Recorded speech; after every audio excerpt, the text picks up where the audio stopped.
Then at this time, I'll call to order the Land Clearance Redevelopment Authority for the City of St. Louis for its regular meeting held on Wednesday, August 23, via Zoom.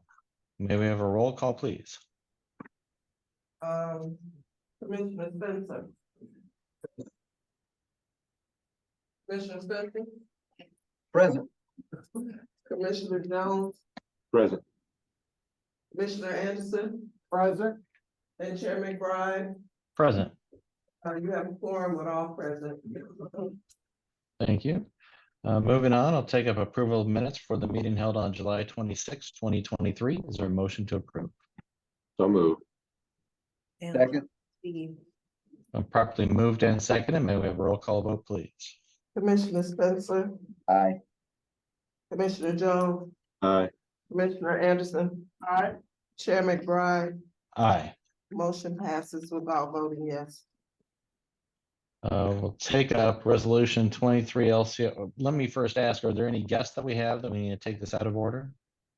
No, sir. We're going just straight down the Straight through. Okay. Then we'll take up LCRA 23 LCRA 10802 relating to 4132 South Compton.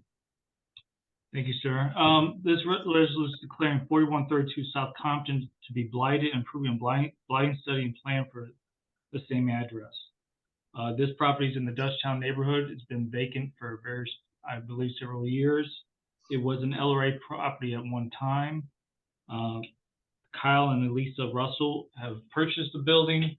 They're investing $350,000 into the building. They'll be owner occupied. There's private finance and historic tax credits tied to the project. We're going by the tax abatement map we approved back in 2018. This calls for this area to be 10 years at 95%, and staff supports the project. All right, yeah. And did you say how long I've been unoccupied, Zach?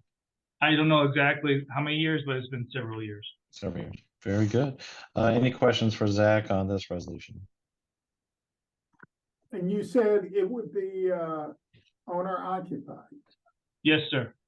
Great. Yeah, that's the best kind for this type of project. So yeah, unless there are any further questions, I'd entertain a motion. Oh, I see a hand up. I do have Commissioner something. Spencer. Okay.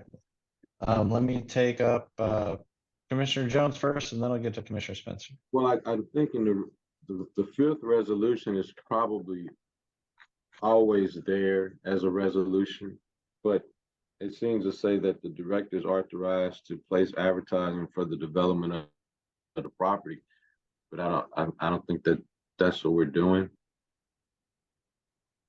Oh, that piece, yeah, we do advertise for developers. That's the kind of boilerplate we use for resolutions. Oh, say that again? Yeah, it's statutorily required if you're in the redevelopment area to advertise. We advertise for developers during when we post for the HUD's meeting at the same time. Okay, so this isn't specific to the property for which there's already a person developing it. Correct. We do this for all Chapter 99s. Okay, thanks. The expectation would be that the respondent would be the owner of the property, but the statute anticipates that you may be doing this in situations where there isn't already a developer. If there is, then you still have to do it anyway because the statute requires it.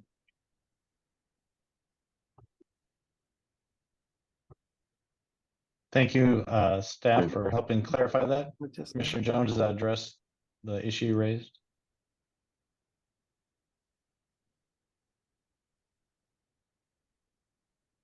Kennard, does that address the issue? Oh yeah, it's just boilerplate language. Yeah. And then Commissioner Spencer, I haven't forgotten about you either. Thank you. Zach, just one quick question on the tax abatement map. I know this area certainly needs the incentives for this type of development. I'm just wondering, are we in the process of updating that map from 2018? It's been updated twice. Well, I think at least once, and we're about to update it again. So we approved the map in 2018, but it has been updated since then, so. Oh, okay, Yeah. okay. If you've got a copy of that updated map, I'd love to see. Yeah, it's online, but I can send you the link, but I have copies of maps of how things have changed over the years, so Oh. that's probably the best example I can give you, so. Thank you. And just, I don't think I need this clarification, but just so there's no confusion, we use the updated map in the recommendation for this particular resolution, yes? Correct, yes, sir. The map was approved in 2018, but it's been updated at least once since then, so. Gotcha. All right, if there are no further questions, then I'll entertain a motion to approve 23 LCRA 10802. So moved. Second. Been properly moved and seconded, may we have a roll call vote, please? Commissioner Spencer, Aye. Commissioner Jones, Aye. Commissioner Anderson. Aye. Chair McBride, Aye. motion passes without voting yes. All right, we'll move on to 23 LCRA 10803, relating to 704 through 10 North Second Street, also known as the Old Judge Building. Zach, walk us through this. Yes, sir. This resolution is declaring, designating Old Judge Building LLC as redeveloper of the property located at 704 through 710 North Second Street. Basically, this board, I believe it was late 2022, saw this project, approved the project for 10 years at 75, then went on to the Board of Aldermen and became an ordinance in early 2023. The ordinance calls for 10 years at 75. Just to recap the project, it is renovation of these two buildings, residential on the upper floors, commercial space on the first floor, around a little over $9 million. We got Jacob Surratt from the development team, from Steadfast, representing the development team if you have any questions. But this is the second step of the process, so we can sign a redevelopment agreement. All right. Jacob, would you add any more just updates as to where we are on this project? Yeah, thank you guys for your time. Currently, the project is just about done with closing calls. Expect to be done with that before the middle of September. I was hoping to get it before Labor Day, but you know, always runs a little long with the lenders. Get that closed in the middle of September and then get off to the races for these two twin buildings that are interconnected. Be about a year's worth of construction. There's an LOI for with one of the partners to open a coffee shop in what was previously the Mas Tequila space that will serve the Old Judge coffee. So we are bringing, well, a partner is bringing a coffee shop down to the landing with a direct connection to this building. The other commercial spaces are for lease. With COVID kind of near the end and over, commercial activity and interest is picking up on the landing in general as these buildings get developed and get completed. And so in a year, by the time it's done, it'll be a much more favorable area, and hopefully we'll have things pre-leased on this one. Greeley, just down the street, has move-ins starting in a couple of weeks. The second floor was turned over and that's fully leased already. So continued interest, continued high occupancy for the existing buildings that Advantis has done on the landing. And so looking forward to kicking this one off. Very good. Any questions for Mr. Surratt?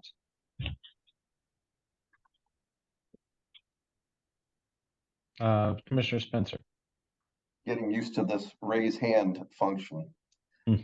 Just a quick couple of questions. Number one is who's behind the Old Judge Building LLC? And then are the historic preservation tax credits, the state preservation tax credits, or the federal already approved, and is the construction ready to get moving here? Yes, so Old Judge Building LLC is actually held in a partnership between Brian and Gretchen Mingus of the Advanis Group and David Mesner. It is held through New Legacy Development Partners. David Mesner controls the Old Judge Coffee brand when they purchase this building, and it is his restaurant. You can actually go on, I don't want to put a plug, but if you want to Google Old Judge Coffee, you can see it's already available. Awesome. It is who's behind this. Yes, the tax credits are approved, state and federal for this, and construction will start as instantaneously as possible after closing. Great. Thank you for that information. My pleasure. Any other questions for Mr. Surratt? Hearing none, I would entertain a motion to approve resolution 23 LCRA 10803. So move, press previous roll. Second. Been properly moved and seconded with a request for previous roll. Is there any objection to that request? Hearing none, the motion passes and the resolution is approved. All right, we will now take up 23 LCRA 10804 relating to 3301 Goodfellow Boulevard. Yes, thank you. 34, this resolution is designating Steel Properties 4 LLC as redeveloper at 3401 Goodfellow. This project was in front of you guys, in front of the board in 2022, late 2022. It's a LIHTC project of 146 units. What is a key piece of this is 2 to 3 bedrooms, something the city definitely needs, larger units. The cost of the project is a little north of 30 million. As with all LIHTC projects, we have 15 years tax abatement tied to them, 10 at 95, followed by 5 at 50. The Board of Aldermen approved this December and became an ordinance 71596 of that 2022 also. I don't believe anybody from Steel Properties is on the call. They're out of Denver, but we're very excited about this because this property has been in dire need of renovation for many, many years. And this will allow us, this resolution allows us to enter in a redevelopment agreement to enforce minority compliance and other standards on the property. All right. Any questions for Zach on this resolution? Commissioner Spencer. Zach, I'm just wondering, have they already been approved for the LIHTC, or are they applying again here in November? No, they've already been approved. So. Okay. Thank you. Commissioner Jones? Yeah, is there anybody living there now? I haven't been up there in a couple months. At one time, I was told they were going to move people from, once the buildings are complete, from kind of rotate them as the work is being done, but I can't tell you right at this moment which buildings are occupied. Oh, so you're talking about all the buildings in that circle? Yes, sir. Yes. Oh, I They're all thought. Okay, I thought we were just talking about the one that faces, I guess, south, right next to Goodfellow on the. Yeah, this parcel has one address, so that's why it's written the way it is. But there's every building on this parcel, it'll be renovated, and not only the buildings will be renovated, lighting, fencing. They've heard a lot of complaints about from the neighborhood, what they need to correct, and they're correcting those matters, and landscaping also. Okay. All right. And let's see, any questions beyond what Commissioner Spencer and Commissioner Jones have inquired about? Hearing none, I'd entertain a motion to approve resolution 23 LCRA 10804. So moved, Spencer, previous row. second. When properly moved and seconded, the request for previous roles or any objection to that request? Hearing none, the motion passes and the resolution is approved. All right, going to move on to 23 LCRA 10805 as amended. So there's amended resolution that came in on this matter. Yes, there is amended resolution. I think every board member should have, was emailed to you guys. This resolution is basically declaring a portion of this building blighted and entering a redevelopment plan for the that same portion. It's I believe four condo units in the building are tied to the OYO hotel. It does not address any of the residential condos in the building. The new owner would be Edison STL Downtown LLC, which we tied to the Midas Corporation, who manages many hotels. It would come under a new flag. The hotel is in dire need of a renovation. It'd be 266 rooms, over 30 employees, at a cost of about $34 million, a little over $34 million. The restaurant bays are vacant currently, and so those will be reactivated. The scorecard, community scorecard, allows for 10 years at 80%, but we are allowing, this resolution calls for 10 years at 75%. We got Shayla from Steadfast to speak on behalf of the developer. You get Jake Nerup to speak over the scorecard, financial scorecard, and Andrew Knopf to talk over the community scorecard. I'll let you get to choose which one you want to speak to first. All right, Ms. Meehan, if you would just bring us up to date, and if there's anything else that we need to know about this project, please. Yeah, thank you, Commissioner McBride and commissioners, for your time today. My name is Shayla Meehan, representing the developer Midas Corporation on the hotel renovation project. Thank you, Zach, for your overview. It's a $45 million project renovation. All of the entirety of the hotel will be renovated and refreshed. We're very excited about this hotel product that will be brought. It will include a Marriott brand. So 216 of the rooms will be Sheraton traditional hotel rooms, as well as the 50 apart hotel units that will also be on one of the floors of the hotel. These apartment hotels are by Marriott as well, and they're essentially apartment hotels, a major trend in hospitality right now. Can be found in many other cities, but these rooms provide a nice alternative for business and leisure travelers to still stay at a hotel, but have more of an apartment feel. So we do feel that this hotel product will be positioned great for the Edison building. The project renovation will not impact the current condo residents throughout the scope of work of the project. We have received a letter of support from the Edison Condominium Association. They're very excited about the hotel renovation as well. So if I can answer any questions, I'm happy to do so.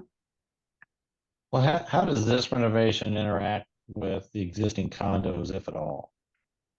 Sure. So the condo residents actually do have their own elevator. There will be 2 additional stairwells put in as part of the hotel renovation, but none of the parking for the residents will be impacted by the project. There's also mural restoration as a part of the project as well, which the condo association is also very excited about. Okay, and so there's been communications between the condo association and the new hotel operating entity? Yes, that's correct. Very good. And then will any of this impact the mural that is so iconic to downtown? Yes, the mural has great visibility from the highway, and the developer is very excited to include mural restoration as part of the scope of the work. with any tuck pointing and ensuring that the mural remains. Okay. You're not gonna hire an old lady from Italy to come in and turn into a monkey or anything like that. Not as of right now. Okay, well, let's not go down that path. Any questions for Ms. Meehan? Commissioner Spencer's hand is up. Please proceed, sir. Ms. Meehan, is, when you're looking at how this project came to be, I think there was an auction or some sort, maybe a month, 2 months ago. Did that kind of show? I'm not sure if it got any bids or not, but maybe you could provide a little bit of background. This, to me, sounds like a very complicated project, and we're happy to have somebody at the table willing to take it on. But I think it's helpful to know how we kind of got to this point. Yeah, absolutely. The developers were very excited about the closing on the project, on the building. So there's plans to close at the end of October. They are excited to bring a new hotel product to the Edison building that has not been renovated in about 20 years or so, that is in definite need of some updating and renovation. So the developer is very excited to be bringing a refreshed hotel product to this building, while also not impacting the current residents of the building as well. The location is in great proximity to other downtown amenities and attractions. The Enterprise Center, City Hall, Ballpark Village are all in walking distance. So yeah, we're very excited about the economic activity that this will bring, and the developer is excited to close at the end of October. Thank you. Commissioner, you are correct. It did go up for sale. And since it's a very complex deal, we're with the association and everything, we're very relieved that Midas has chosen to take this on, because we would not like someone that does kind of like hotels on the side to be stepping in this type of deal. So on the city side, we're very relieved on that matter. Absolutely. Thank you. Thank you. And is there a particular flag for this type of hotel that comes in, or how does this compare Yeah, to its other so properties? It will be a Marriott brand. So Marriott's reinvesting in the Sheraton brand. So the 216 traditional hotel rooms will operate under the Sheraton brand. And then you will have apartments, Bonvoy Apartments by Marriott as well, for the 50 units that are the apart hotel stays that are available. All right. Mhm. It's a great building, obviously. Hopefully that lighting, it always seems when you come off the highway that it just looks dark and dank there on that ground level. Mhm. And just in need of freshening up, but the building itself looks so much different than that ground floor entryway. And then the parking is the idea that all of that parking that's in the building, that's going to stay. Is that the condo owners parking? Because I think it's also hotel parking, right? Yes, the parking is located on floors 2, 3, and 4 of the building, and there are 250 parking spaces for the hotel. Okay. Yeah, it's great to get this back fully online, and that there aren't squabbles with the condo owners anymore. It sounds like you guys have a good relationship, so. Yes, it's certainly a building that the developer and the residents of the condo and the condo association want to be proud of, and so we're excited that they're excited about the project and have expressed their support.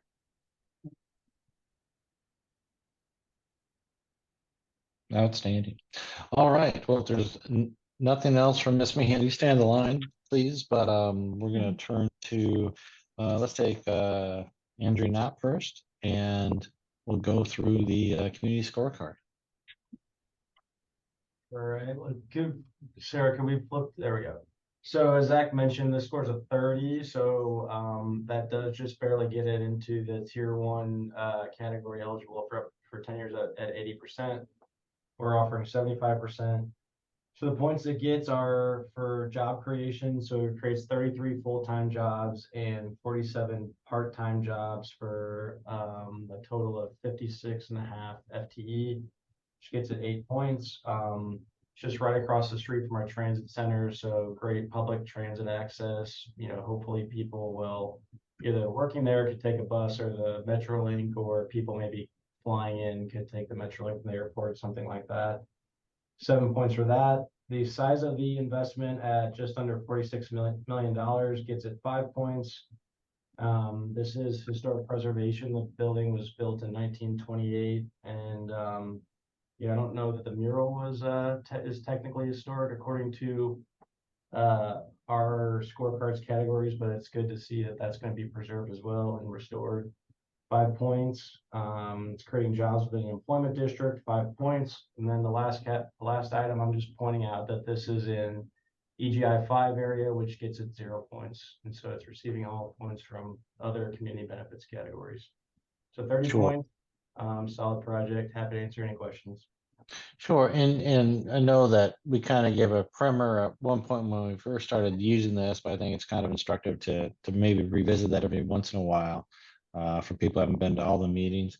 So even though it locks into a tier 1, that isn't what the staff ultimately decided to recommend, correct?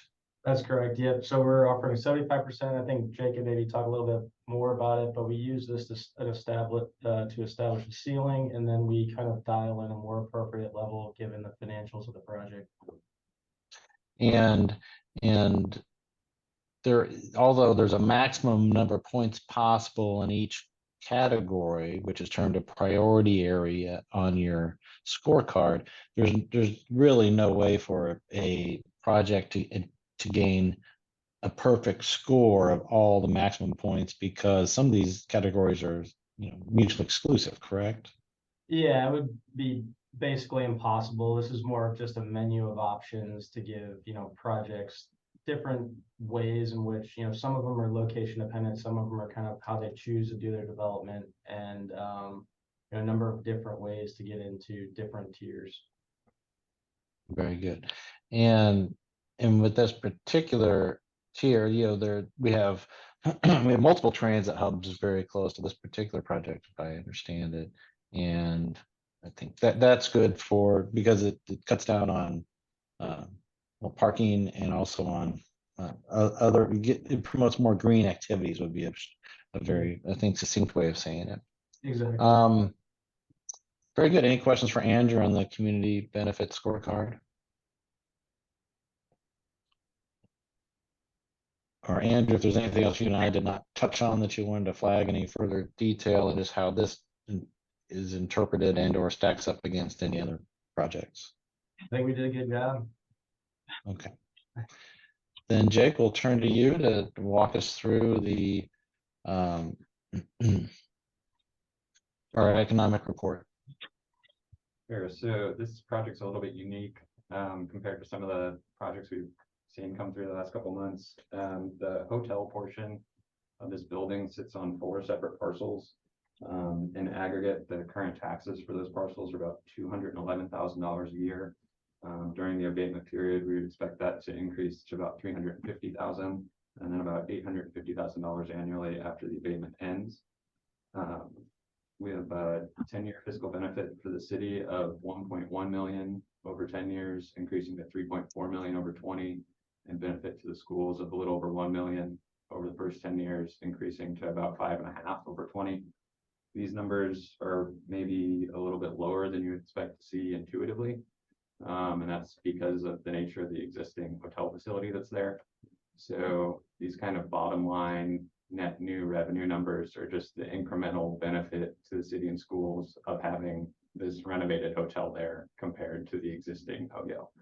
And so we also have to pull out kind of all the baseline taxable hotel sales that are already flowing through the property. So that's why those numbers are maybe a little bit lower than you would normally see. Total hard cost is a little over $20 million. So impacts to minority owned businesses of 4.9 million and women owned businesses of 2.2 million. Kind of alluding to that 10 years at 75% abatement level, that creates an incentivized return of 9.9 million for the project, which is basically right at the median for hospitality in the submarket, which is 10.2%. Happy to answer any other questions.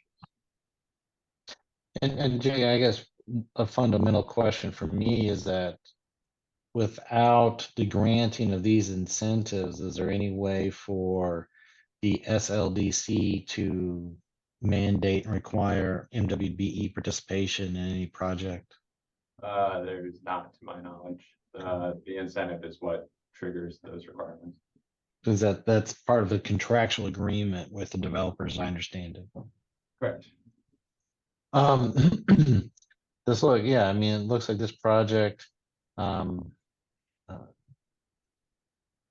definitely needs that benefit and definitely has gone through the rigorous review from staff. Any questions for Jake on the economic report? And actually, if I can make one more quick comment. Absolutely. The numbers here, the net benefit numbers, are probably actually underestimating the real numbers. This would assume that over the next 10 years, 15 years, 20 years, this property continues to operate basically at current levels with current lease rates, occupancy, all those things. If no improvements are made in the building, it's more likely that those numbers would actually decrease over time. So the incremental value of the renovation is actually more than what this is estimating. Absolutely. Thank you for clarifying that. No, I think this is, I mean, Dedison Brothers building is not only iconic that you see from the highway, but once you enter into downtown from the highway, I think that it needs to be preserved and give a good impression to visitors to St. Louis. Any other questions from the commissioners for any of the presenters on this matter? Not a question, but I am gonna have to abstain from this vote, so we won't be able to use previous role. Very good. Commissioner Spencer has his hand up. A comment that, looking at the graph, and I'm a visual person, seeing what happens after that 10-year period is always something I want to point out when we look at these potential incentives. The women-owned and minority-owned businesses, that goes without saying, but even at the start of the abatement period, we're seeing more revenue. And I think if you've been into this property, you understand the current condition. And a refresh is, as Ms. Sheehan mentioned, is probably 20 years overdue. So look forward to seeing this project move forward. Very good. If there's nothing else, then I would entertain a motion to approve amended resolution 23 LCRA 10805. Move. Second, request to previous role. Moved and seconded. There's an Yeah, objection to that request. Yeah, so we'll roll call vote. Moved and seconded, and we'll roll call vote, please. Commissioner Spencer, Aye. Commissioner Jones, Aye. Commissioner Anderson, Same. Chair McBride. Aye. Motion passes for 3 voting yes and 1 abstention. Thank you. Now we'll take up resolution. And Ms. Meehan, you staying with us, or? Yes, I just wanted to say thank you, commissioners, for your time. Thank you. Good luck on the project. Thank you. Moving on to 23 LCRA 10806, 4900 Graveway Avenue. Yes, sir. This is a project you guys have seen couple times. The board has. The first time was late last year, I believe, and last year, and then again last month.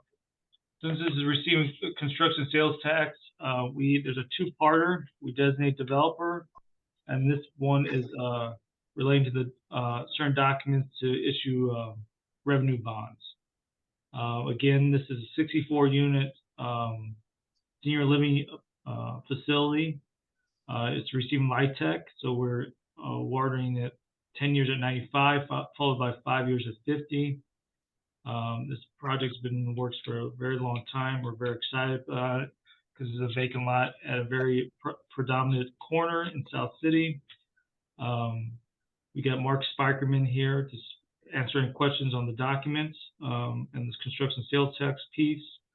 I believe we have Jerry Burka from the developer side to answer any questions on that, but this is again a repeat from last month of what was presented. So not Very repeat, good. but it's a follow-up. Follow-up, exactly. I don't see Mr. Burke listed. Why don't Mr. Sparkman, why don't you go ahead and proceed with your presentation? And Commissioner Spencer does have his hand up. A point of order, Chairman McBride, I've got to recuse myself from this vote. Okay, thank you. So we'll proceed with you, Mr. Sparkman, and Linda, if we could see if we can't get Mr. Burka slotted Yeah. over here. Chairman McBride, Yes. he's on the attendee side and we invited him over to the panelist side twice and he declined. Okay. Well, let's do it. Let's invite him one more time. Can you guys hear me? Oh, now we can, Mr. Yeah, I'm Burke. sorry. I don't see myself, which is fine with me. But I am here. I was on a little late because I didn't get David's invite until about 15 minutes into the presentation. So apologize for that. You are right on time. That's fine. We're going to give you a second. Mr. Sparkman is going to make a brief presentation, then we'll hand it off to you to kind of bring us up to speed, Mr. Burke. Okay? Sure. Thank you. Can you hear me? We can. My name is Mark Spikerman. LCRA is outside counsel on these type of bond deals. As a logistical matter, and Jerry can get into it in a second when he talks, but they received updated cost estimates yesterday. And so there's a reference on the slide that's in front of folks to project cost of 18.6 million. And that corresponds with a reference to 19 million in the resolution. That 19 million is reflective of 18.6 plus a contingency. That actually needs to be amended now to say 22 million in the resolution because costs have increased. Gotcha. All right. I made a note of that. You can proceed. Beyond that, the resolution approves the bond documents that last month the LCRA said they were interested in pursuing. These bond documents are intended to facilitate a sales tax exemption on construction materials.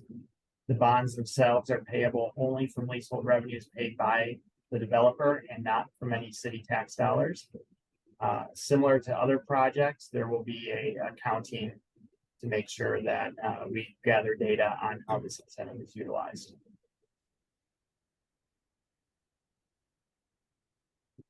Any questions for Mr. Sparkman on this portion? And for the sales tax exemption, this is a similar thing where the developer is tasked with keeping track of where they obtain all such materials so that we can determine the impact upon city revenues and any lost revenues in that regard, correct? Yes. And that for previous such bond structures, we've asked the same from the developers going back to sometime prior to the pandemic. So let's see.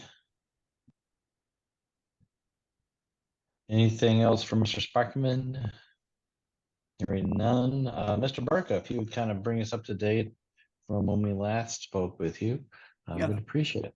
Appreciate the opportunity. And again, this is an important piece because, as Mark mentioned, the contractor, in this case, it's E.M. Harris Construction, which has a lot of experience doing projects in the city and particularly projects where there's a emphasis on minority hiring. They're really good at what they do there. They finished their construction bidding a few weeks ago, and we were hit with about a $2 million overrun over original budget. So we were scrambling around to not only do value engineering with them, but also figure out how we were going to fill that gap. And the sales tax exemption is a critical piece of that. MHDC is helping out with some of that other gap. So it's probably not unlike what you guys are seeing on other projects. Construction costs seem to be crazy the last couple of years. And so that's just an example of that. So our total development cost is just under 22 million. So we've revised the resolution that Mark mentioned, proceeding with, once we get past this, we'll be proceeding with our final financing commitment applications to both the state agency, MHDC, and with HUD. And again, just as a reminder to everybody, we went out and applied for and received an extraordinary grant of $5 million from HUD under a senior housing development program that they have. So we were able to do that, and in addition, get the tax credits from MHDC. So once we get this approval, hopefully we'll be able to submit those final financing commitment applications to MHDC and HUD, and then we're still hoping to close on all the financing and start construction by the year end. Just as a reminder for everybody, this is a senior independent living facility that is being co-developed by Tower Grove CDC, I should say, and then also Lutheran Senior Services. LSS will be providing the property management and then providing supportive services to seniors in their facility. It's a mixed income project, 64 units, some targeted to households earning 30% AMI, and then there's some market rate units in there too, which I think that the range of projected incomes really speaks to the need in this neighborhood. So we're very excited. As Zach mentioned, we've been at this project a long time, and it will, I think, have a big impact on this neighborhood, and appreciate everything that the city has done in terms of the tax abatement and then the sales tax piece. Every piece of subsidy and incentive that we've received on this project is very critical. Outstanding. Thank you, Mr. Burka. Any questions from the commissioners on this project?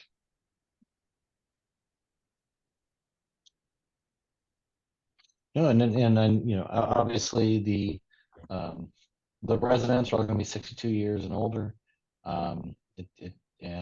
It's affordable for those residents to stay there in the Bevo neighborhood. So I think it's outstanding, and we will keep proceeding. I believe that the first item is, as noted by Mr. Sparkman, we need to amend the resolution. So at this time, I would entertain a motion to amend resolution 23 LCRA 10806 so that every reference to $19 million for the bonds be amended by interlineation to $22 million. So moved as stated by the chair. Second. Moved and seconded. May we have a roll call, please? Roll call vote, please. Commissioner Spencer.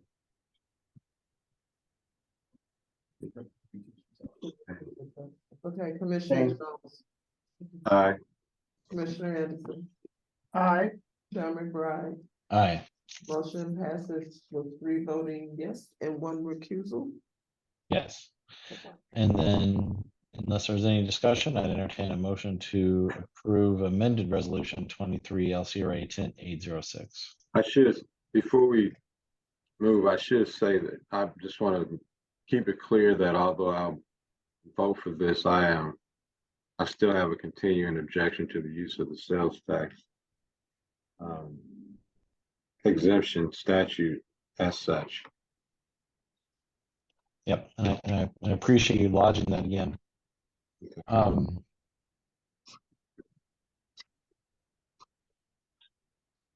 So is there a motion to approve?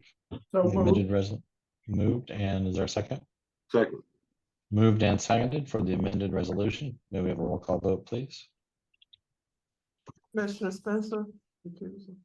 Right. Okay. Commissioner Jones. Aye. Commissioner Anderson. Aye. And Chair McBride. Aye. Motion passes with 3 voting yes and 1 recusal. Thank you. And now we will take up 23 LCRA 10807 relating to 705 Olive in the chemical building. Yes, sir. This resolution is tied to a resolution the board passed last month. You had a presentation by the developer. They're renovating the hotel into renovating the building to 240 hotel rooms at a cost about around $85 million. The board passed the resolution supporting 10 years at 90%. We designate 777 Olive Street HTC LLC as developer last month. And this resolution is kind of tied to the previous resolution this board passed. This one is allowing for issuance of taxable industrial revenue bonds tied to the construction sales tax incentive. I don't think we have anyone from the developers team here, but we have Mark Spikeman to answer any questions you have. Thank you. And did I mistranscribe from the agenda? Is it 777 Olive or 705 Olive? It's 777 Olive. It was tied to the 705 Olive redevelopment area. Gotcha. Addresses there. All right. So my reference should be to 777 Olive. All right. Now I've cleared that up thoroughly. Mr. Spikerman. Yeah, Zach is right. The official name of the redevelopment area is the 705 Olive Street redevelopment area. And it was subsequently amended probably 4 or 5 years ago to include 777 Olive, the chemical building. But so you get a disconnect between the addresses a little bit. But with that said, last month, a resolution was approved by LCRA stating their intent to facilitate sales tax exemption on construction materials of this project. The resolution before you today is the official bond resolution. Bonds in the amount of 85 million, which represent that 82.1 construction cost plus a contingency. And these bonds, just like the last project, special limited obligations payable only from leasehold revenues made by the developer, not from any city tax dollars. And the developer will be required to track the use of the incentives and provide us with another data point to evaluate any use of this incentive. Very good. Any questions for Mr. Spikerman on this resolution?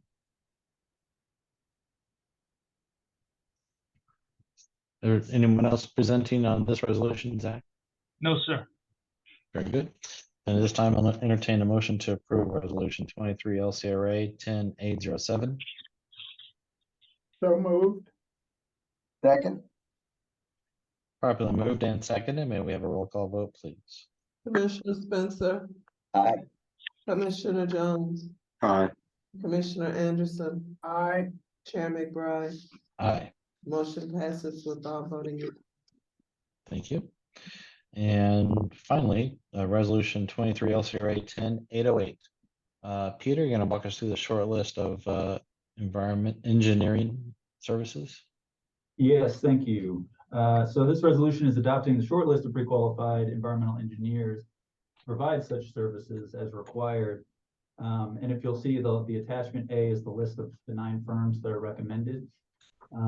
As a history, this is a process, this solicitation was a process that the St. Louis Development Corporation Board went through in order to identify these qualified firms so that we can solicit activities such as phase 1 environmental assessments, phase 2 environmental assessments, cleanup planning, things of that nature, assessment related, not cleanup itself. Remediation is separate. This is related to investigation and due diligence services.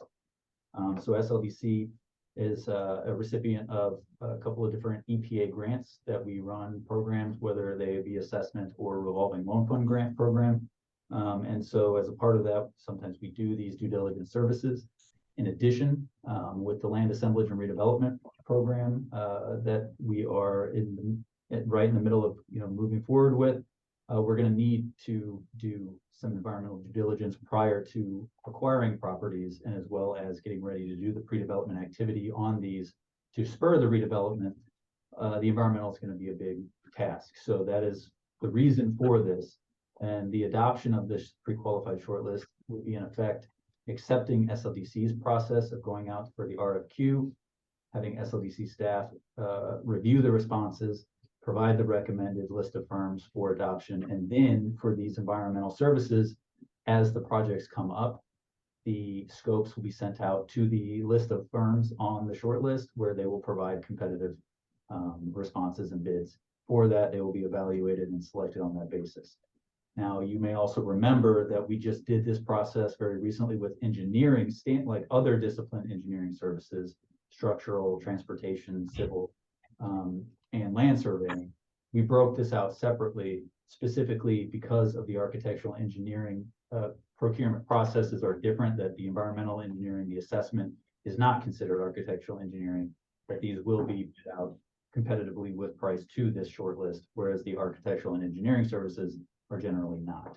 So that there are different processes. So that's why they're broken out.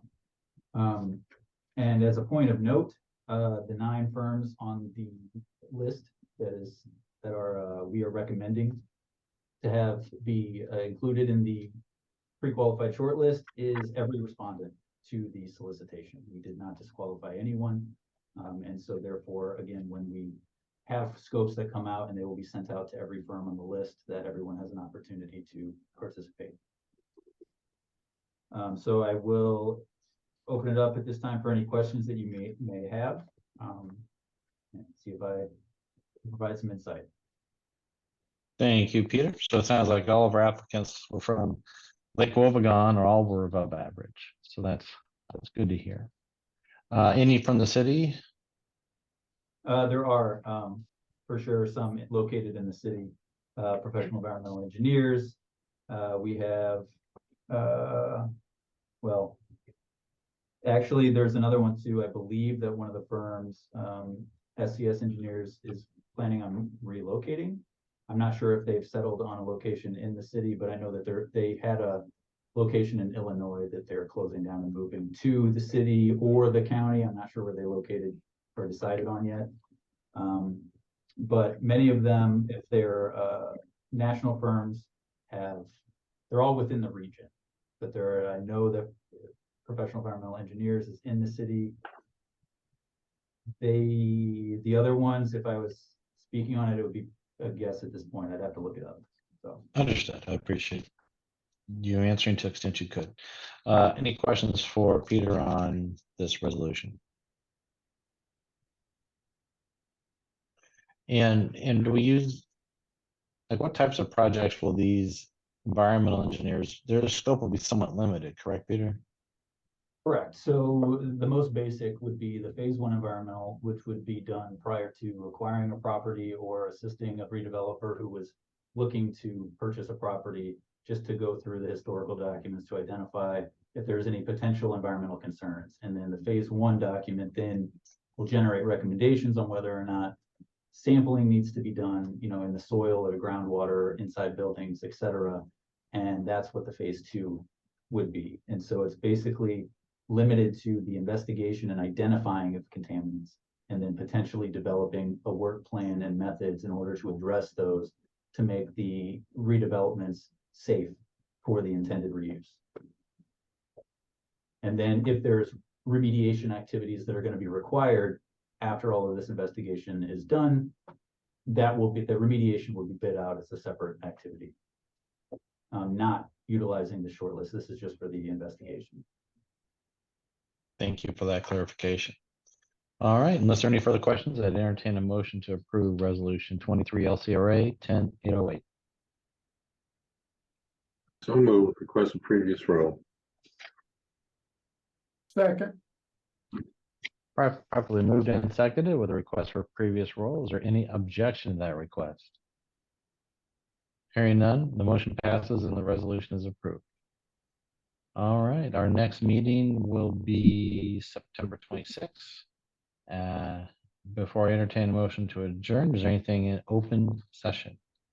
I guess Ms. Chris asked if this time works better for the board members, that we could consider this as an opportunity to note that we might move this meeting to September 27th and look at Wednesdays instead of Tuesdays going forward.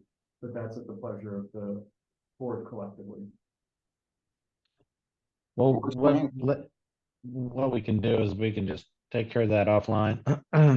Make sure that the timing and the date both work. So just if we could circulate an email with enough time for everybody to review, respond, and then timely set the map, timely set the meeting. Because 1:30 is kind of, in the middle of the afternoon, somewhat inconvenient for some folks. I like to book in at the beginning of their end if possible, but we can take that up. Anything else on open agenda? We have another meeting immediately following this for LCRA Holdings, so I'd ask everyone to not log off. But with that caveat, I'd entertain a motion to adjourn this current meeting for the LCRA. So moved. Second. Moved and seconded. We are adjourned. And we take a moment, and when Linda tells us we're ready, we can start the next meeting. I'm ready. You can go ahead. Outstanding. Then at this time, I call to order LCRA Holdings Corporation for its annual meeting held on August 23. May we do a roll call, please? Director Spencer, Here, present. Director Jones, Director Anderson, Present. and Director McBride. Present. We have a quorum with all four present. And for the record, we did extend an invitation to the Municipal Finance Corporation, who has the opportunity to appoint a director to this board, and ask them for a current appointee. And while it was acknowledged received, we did not receive an appointee, and no one is present on behalf of that entity. So we proceed with 4 members. Very good, and I appreciate that clarification. The first item we'll take up is approval of minutes from the July 26, 2022 meeting. Is there a motion to approve? So moved. Second. Moved and seconded. May we have a roll call vote, please? Director Spencer, Aye. Director Jones, Aye. Director Anderson, Aye. and Director McBride. Aye. Motion passes with all voting yes. Thank you. I'll take up resolution 23, LCRA HC 91, relating to election of officers. Mr. Meyer.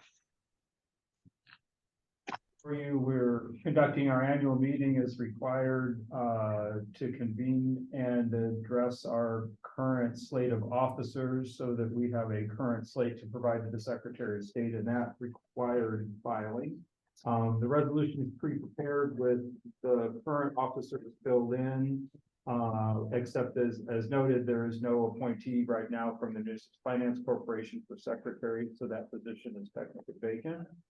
So you're welcome to propose another member for that. It could be that a member can hold more than one office, so that could be an option, or a member with no office could fill that spot. So the secretary spot is currently open and available for anyone who may want that. Secretary is open, and for purposes of the Missouri Secretary of State, needs to be filled, but can be filled by basically anyone but the chair, I believe. Is that? I believe, yes, the chair cannot serve, but I believe anyone else can have. Okay, perfect. So with that, these are recommendations from the staff just based on how it existed from last year. So I guess first off, if there's any issues with how it's currently filled in, if we could raise that from the commissioners, and then we can take up the position of secretary. Looks fine is filled out, then we'll move on to, we need one of the three, not me, must be in the secretary spot. So whoever wishes to undertake that responsibility, let me know, or out one of your fellows. I would nominate Kennard. I guess it has to be me since I'm the only one that's not in a place. But I don't have to do anything, do I? I just want to be clear. You have two assistants helping you out, it looks like, Okay. in the form We're of gonna be both. looking for the minutes after the meeting, Denard. That's right. And of coffee. that. Then, do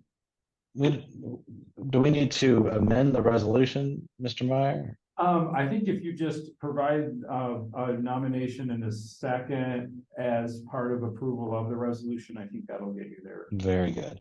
And this time I'd entertain approval of resolution 23 LCR AHC 91, nominating Commissioner Jones to serve as secretary. So moved.